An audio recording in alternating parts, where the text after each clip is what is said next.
आपने आज तक ये कहीं सुना होगा कि यात्रीगण कृपया ध्यान दीजिए, गाड़ी संख्या 123XYZ किसी कारण से डिले हो गई है और उसके लिए हमें खेद है। लेकिन अब वो केवल रेलवे ही नहीं, अब वो एनटीए भी कह रहा है। नेशनल टेस्टिंग एजेंसी ने की ओर से जो परीक्षा आयोजित होने जा रही थी आज CUET की यूजी 2026 2 पारियों के अंदर ये पेपर होने वाला था और किसी टेक्निकल समस्या के कारण जो है वो समय पर नहीं हो पाया, उसको डिले किया गया। और उसके बाद में नेशनल टेस्टिंग एजेंसी ने इसको लेकर ट्वीट किया और उसके लिए उन्होंने कहा है कि भाई जो परीक्षा जो छात्र दे रहे थे किसी तकनीकी समस्या के कारण जो परीक्षा दे रहे थे बच्चे वो जो है डिले हो गया। और उसके लिए उन्होंने स्पष्ट किया है कि जिन केंद्रों पर तकनीकी समस्या के कारण पेपर डिले हुआ है वहाँ छात्रों को जो है अतिरिक्त समय दिया गया है ताकि वो अपना पूरा पेपर कर सके।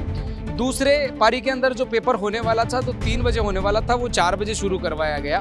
तो ये भी कहीं ना कहीं सवाल खड़े करता है। एनटीए के ऊपर लगातार सवाल खड़े होते आ रहे हैं। पहले नेस्टिंग जो नीट यूजी पेपर को लेकर जो है सवाल खड़े हुए कहीं ना कहीं परीक्षा को लेकर, और अब जो है एनटीए को जो CUET की यूजी परीक्षा को लेकर सवाल खड़े हो रहे हैं। तो कहीं ना कहीं सवालों के घेरे के अंदर जो है ये नज़र आ रहा है साफ तौर पर। उसने साथ ही नेशनल टेस्टिंग एजेंसी ने छात्रों और अभिभावकों को सुविधा जो हुई है उसके लिए उन्होंने खेद व्यक्त किया है।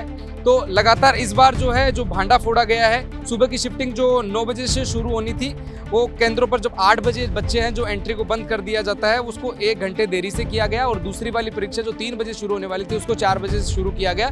तो कुल मिला के ये शिफ्टिंग में है जो डिले हुआ है। लेकिन इस बार जो चीज़ हुई है वो ये भी है कि भाई इस बार जो भांडा फोड़ा गया है, एनटीए ने जो भांडा फोड़ा है वो TCS पर फोड़ दिया है कि तकनीकी समस्या के कारण से जो TCS जो है पेपर करवा रही थी वो कहीं ना कहीं इसके अंदर उसकी वजह से समस्या हुई है और तकनीकी समस्या के कारण वो पेपर समय पर नहीं करवा पाए।